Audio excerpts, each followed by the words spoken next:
Assalamualaikum warahmatullahi wabarakatuh. Perkenalkan, nama saya M. Syarif Alhamdani, kelas 12 TI TL1 SMK Negeri 2 Kebumen. Pada kesempatan kali ini, saya akan membahas materi PKK tentang menerapkan proses produksi massal. A. Mengenali produksi massal.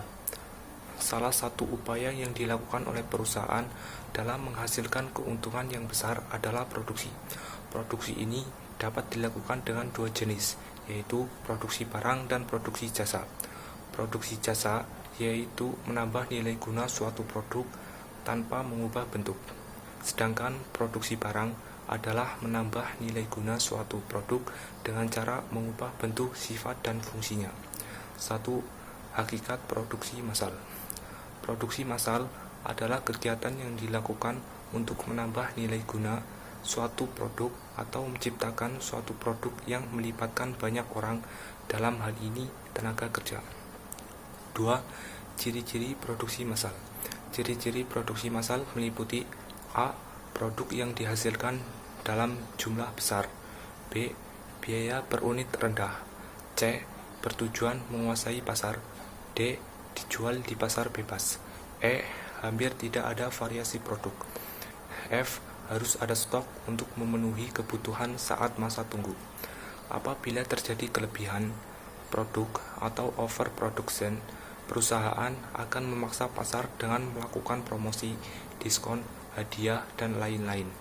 Hal ini dilakukan agar produk tetap terserap.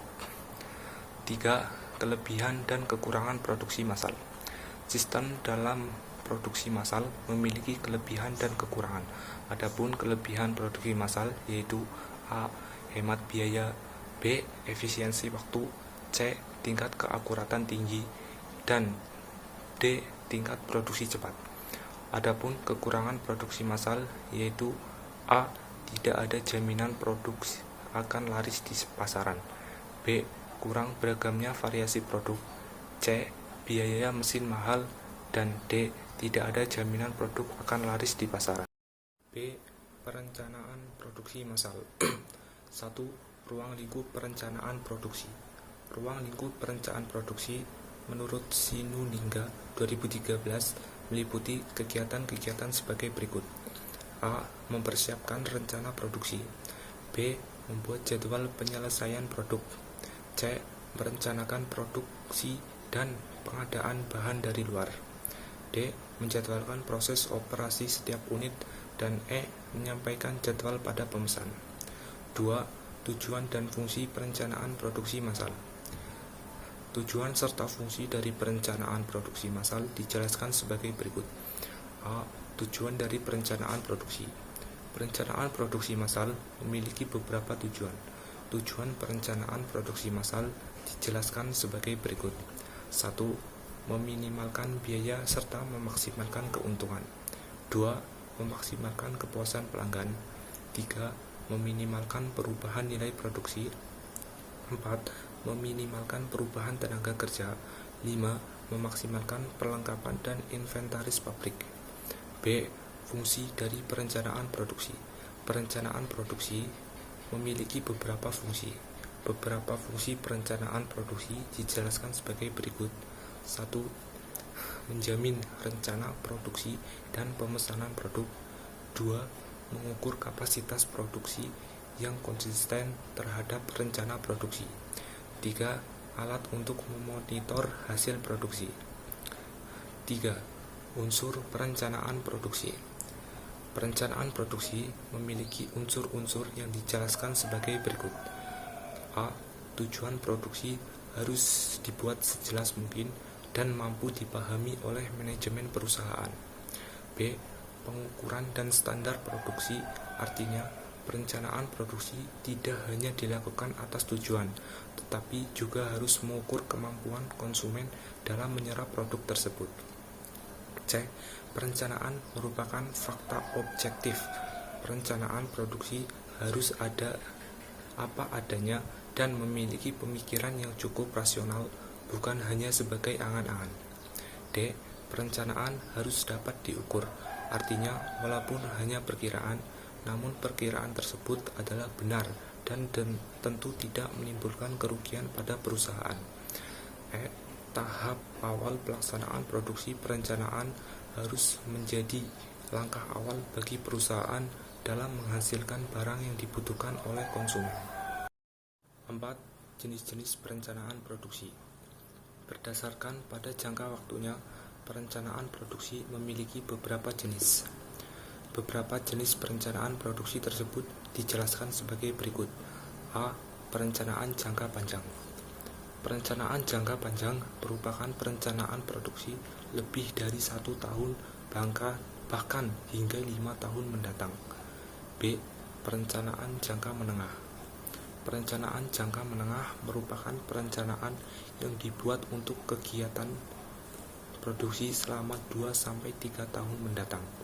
C. Perencanaan jangka pendek. Perencanaan jangka pendek merupakan penentuan kegiatan produksi yang akan dilakukan dalam jangka 1 tahun mendatang atau bahkan kurang dari 1 tahun. 5.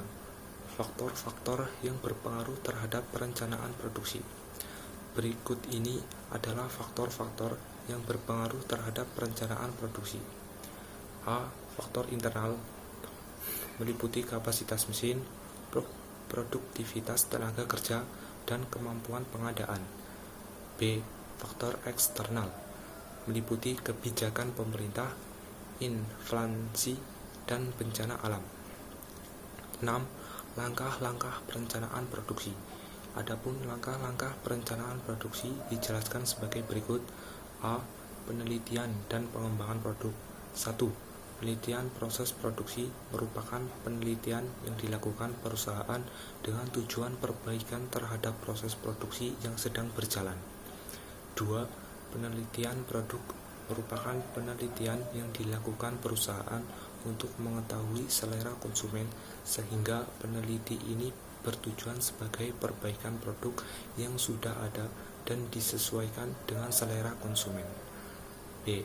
Mencari gagasan dan seleksi produk. 1.